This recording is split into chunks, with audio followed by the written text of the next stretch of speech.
नमस्कार मित्रों। जैसा हम बोलते हैं कि प्रत्येक महीने पुष्य नक्षत्र आता है और इस महीने मई का महीना चल रहा है, इसमें भी पुष्य नक्षत्र आ रहा है। यानी पुष्य नक्षत्र को एक महीने में आना ही आना है। इसके लिए व्यक्ति पहले से बहुत सारी तैयारियां करके रखता है और हमेशा की तरह अपने जिन मंत्रों को उसे सिद्ध करना है वह सिद्ध करे। मंत्र सिद्ध करने के लिए पुष्य नक्षत्र इतना शुभ दिन है या शुभ नक्षत्र है कि फिर इसमें कुछ नहीं सोचा जाता और हर प्रकार से निश्चिंत होकर साधना कर लेता है। पुष्य नक्षत्र में बहुत सारी साधनाएं, बहुत सारी जड़ या पौधे सिद्ध किए जाते हैं और ज्यादातर व्यक्ति उन मंत्रों का जाप करता है जिन मंत्रों में नक्षत्र की प्रतीक्षा करना पड़ती है। जैसे होली दिवाली की प्रतीक्षा वाला मंत्र इस पुष्य नक्षत्र में किया जा सकता है, क्योंकि मंत्र शुभ दिन का इंतजार नहीं करता है, व्यक्ति इंतजार करता है। और इस नक्षत्र में जो हमारा मई के महीने में पड़ रहा है, यह नक्षत्र आपका गुरुवार से शुक्रवार तक रहेगा। टाइमिंग दोनों की अलग अलग है। एक दिन आपको शाम मिलेगी और एक दिन आपको मिलेगी सुबह। इसमें भी आप कोई विशेष जड़ सिद्ध करना चाहें तो आप गुंजा की जड़ को सिद्ध करें, क्योंकि यह गुरुवार है। थोड़ा सा देर में शुरू होगा गुरुवार को और शुक्रवार को जल्दी समाप्त हो जाएगा। यानी दोनों दिनों का समावेश है इसमें। और वैसे बहुत सारे मंत्रों का प्रयोग हमने बताया है और इसमें भी हम कुछ ना कुछ बताएंगे, परंतु यह नक्षत्र बहुत विशेष है। आपको इस प्रकार की जानकारी है या नहीं है, क्योंकि हर 3 साल में एक मल का महीना आता है या यूं कहिए लोंद का महीना, जिसमें एक साल में 13 महीने होते हैं। तो इस वर्ष यानी 2026 में 13 महीने होंगे और 13 महीने हिंदी के होते हैं। हिंदी माह कौन से? चैत्र वैशाख वाले। इंग्लिश के यानी अंग्रेजी महीना जनवरी फरवरी वह 12 ही होंगे। साल पूरा हो जाएगा, दिन उतने ही होंगे। इसलिए यह शुभ दिन है, क्योंकि अगर मल के महीना में कोई व्यक्ति यह साधनाएं करता है तो उसको सिद्धि प्राप्त जल्दी होती है। बहुत सारे बड़े बड़े लोग, बड़े बड़े पैसे वाले और कुछ गरीब लोग भी, जिनकी क्षमता नहीं है, पास में रहने वाले अपने तीर्थों में दर्शन करने जाया करते हैं। कोई चित्रकूट जाएगा, कोई वृंदावन जाएगा, कोई गोवर्धन जाएगा, कोई अलग अलग जगह पर जहां मान्यता है, कामाख्या भी लोग जाते हैं।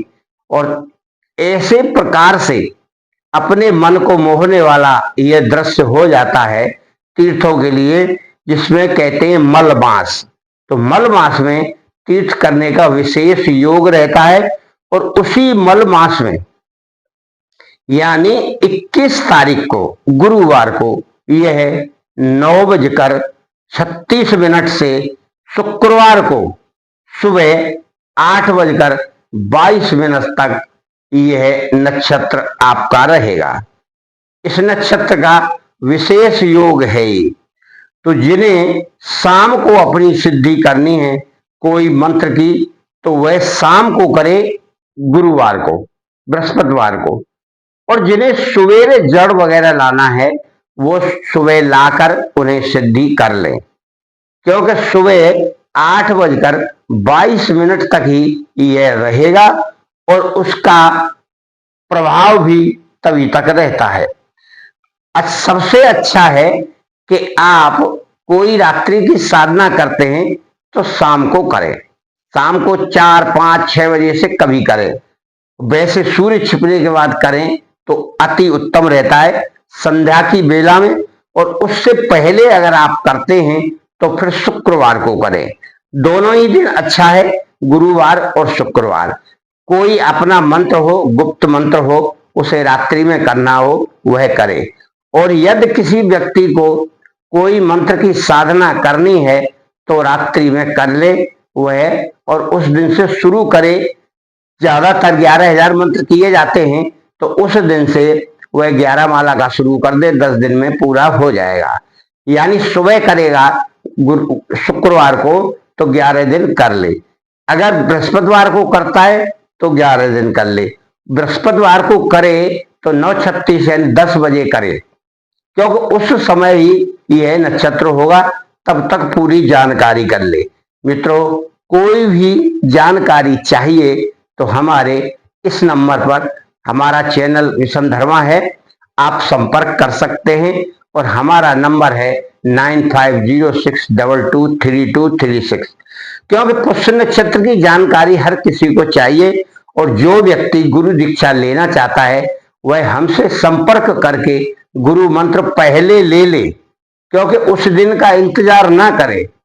और हमारे गुरु मंत्र देने का तरीका है, हम 3 दिन बंद रखते हैं, जिसमें सोमवार, मंगलवार, शनिवार, यह 3 दिन गुरु दीक्षा हम नहीं देते हैं। बुध, बृहस्पति, शुक्र और रविवार, इन 3 दिनों में गुरु मंत्र देते हैं। कोई व्यक्ति अगर लेना चाहे तो इस बात का विशेष ध्यान करके गुरु मंत्र लेकर फिर अपनी क्रिया इस रवि पुष्य में, इस गुरु पुष्य में या शुक्र पुष्य में शुरू करके अपने मंत्र को सिद्ध कर सकता है, या उस दिन से मंत्र की सिद्धि शुरू कर सकता है, जिससे आपको अपने जीवन में कुछ ना कुछ सफलता प्राप्त होगी। मित्रों, आपका और आपके घर परिवार का मंगल हो, सदा सुखी रहें, प्रयासरत रहिए, तभी सफलता प्राप्त होती है। इसमें हमने 2 मंत्र डाले हैं, दोनों मंत्र वशीकरण के हैं। एक मंत्र है सभी को सम्मोहित करने वाला या वशीकृत करने वाला, और दूसरा मंत्र है किसी विशेष स्त्री को सम्मोहित करने वाला। और इनको इस तरह पढ़ना है: ओम नमो भगवते रुद्राय सर्व जगन्मोहनम कुरु कुरु स्वाहा। यह सभी को वश में करने वाला मंत्र है। और दूसरा मंत्र है ओम नमो भगवती भगभाग दायिनी अमकी मम वश्यम कुरु कुरु स्वाहा। अमुक स्थान पर उस स्त्री का नाम लिखें। यह दोनों मंत्र आप रात्रि में कर लें, कोई सा भी एक कर लें या दोनों कर लें, और उस दिन से रोजाना 10 माला करें या 11 माला करें। 11 दिन तक करेंगे तो यह मंत्र आपका सिद्ध होकर बखूबी कार्य करेगा। फिर जो भी कार्य करना है आप इस मंत्र के सारे वशीकरण क्रिया कर सकते हैं।